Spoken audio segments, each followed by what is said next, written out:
You know, in a world that just feels like it's spinning faster and faster, have you ever felt like you're just barely hanging on? Like with all the noise and all the chaos, you're missing something really important? Well, what if I told you that the best way to understand our modern problems is by looking at stories that are over 1,500 years old? Yeah, I know. Let's get into it. So what we're looking at here are some absolute gems from a collection of Buddhist parables. We're talking 4th or 5th century stuff, translated by the legendary monk Kumārajīva. And these aren't just dusty old fairy tales, okay? They're sharp, they're smart, and honestly, some of them are pretty weird, all designed to kinda shake us awake. And they kick things off by asking a really direct question. Just let that sink in for a minute. Are you so focused on some tiny little fleeting pleasure that you're completely ignoring the bigger picture? I mean, it's a heck of a question, and it's pretty much the key to this whole explainer. To really get what that question is driving at, we have to look at the story it comes from. And it's a story that, you'll see, feels like it was written about right now. About our lives jam-packed with distractions and this constant low-level anxiety. Okay, picture this. You're running for your absolute life from this terrifying elephant. You're desperate. You see a dry well, and you just leap in, grabbing onto this single root that's sticking out from the side.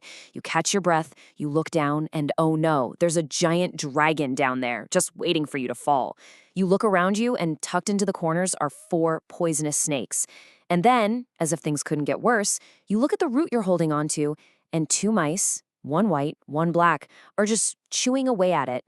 And right then, in that moment of pure terror, a single drop of honey from a tree way up above falls right into your mouth.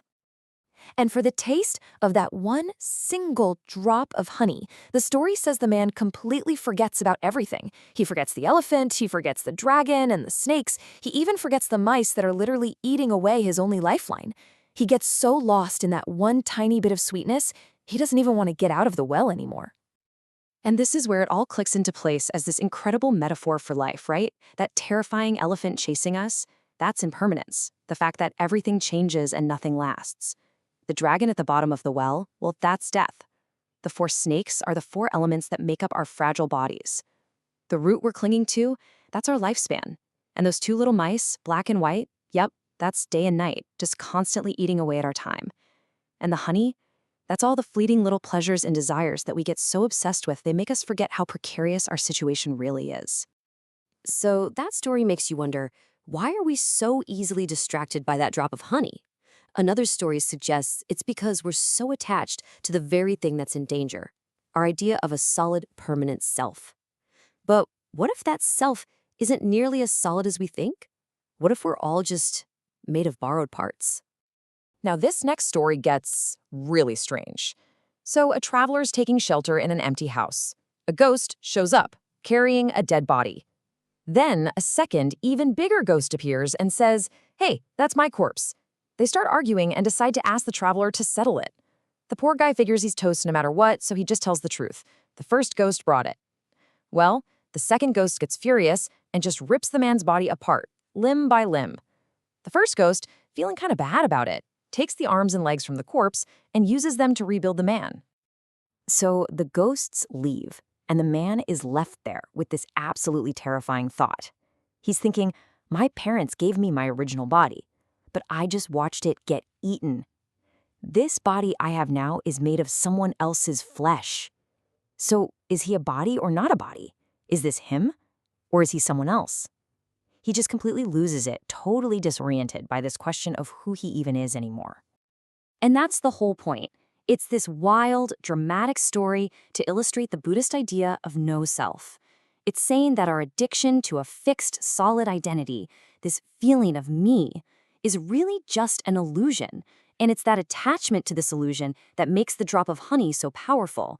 We crave those little pleasures to make ourselves feel real, to prop up a self that maybe isn't there in the way we think it is. Okay, so if our time is short and even our idea of self is shaky, then what actually has any real value? What's the one thing we can save from what feels like an inevitable fire? There's another parable that gives us this perfect metaphor. Imagine your house is on fire. A wise person looks at the situation and knows the house is a lost cause, so they don't waste time. They quickly grab their most valuable treasures and move them somewhere safe. They lose the house, sure, but they save their wealth and can use it to rebuild their life. But the foolish person, they just panic. They try to save the burning building itself, running around in the chaos, and in the end, they lose everything, the house and all the treasure that was inside it. And here's the translation for us. Your life, your body, that's the burning house. The fire is impermanence. It's going to get everything eventually, so what are the treasures? What's the stuff you can actually move to safety? According to the story, it's your good deeds. It's your generosity. It's the positive impact you have. That's the only wealth that survives the fire and gives you something to build on in the future.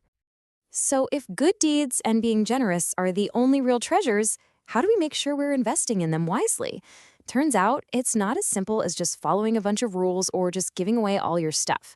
Another story shows us that balance is totally key. This parable is about two brothers. They both decide to become monks, but they go about it in completely different ways. One gets obsessed with discipline, and the other gets obsessed with generosity. So the first brother, the strict one, he followed all the rules perfectly, but he wasn't generous at all. In his next life, he was reborn as an enlightened holy man who was constantly starving because he hadn't built up any merit from giving. The second brother was the opposite. He was super generous with everything he had, but he was pretty lazy about his vows. He was reborn as a magnificent royal elephant, covered in jewels, living the high life, but he was still an animal, not an enlightened human. You see, neither one of them quite got it right. The lesson here is that real security, the kind of treasure that actually lasts, isn't built on just one thing. It's a combination. You need both wisdom, which is like the discipline and self-control, and you need compassion, which is the generosity and the giving. One without the other just leaves you incomplete. All right, so we have taken a quick tour through some seriously ancient wisdom. What does this all mean for us, right here, right now, in our own chaotic lives? Well, these stories aren't just describing how things are, they're showing us that we have a choice to make. When you boil it all down, these 1,500-year-old stories are trying to tell us a few really simple but powerful things. They're a reminder that our world is basically that burning house. It's always changing. That our super rigid idea of me might actually be what's tripping us up. That the only treasure we can ever truly keep is what we give away through our actions and our kindness. And ultimately, that it's the mix of wisdom and compassion that really builds a future worth having. Look, we're all in that well. The elephant of impermanence is always getting closer. The mice of day and night are always chewing away at that root. So the question these ancient stories leave us with is simple, but it's also incredibly profound. Knowing all this, are you going to get lost in that single drop of honey? Or are you going to focus on what truly lasts?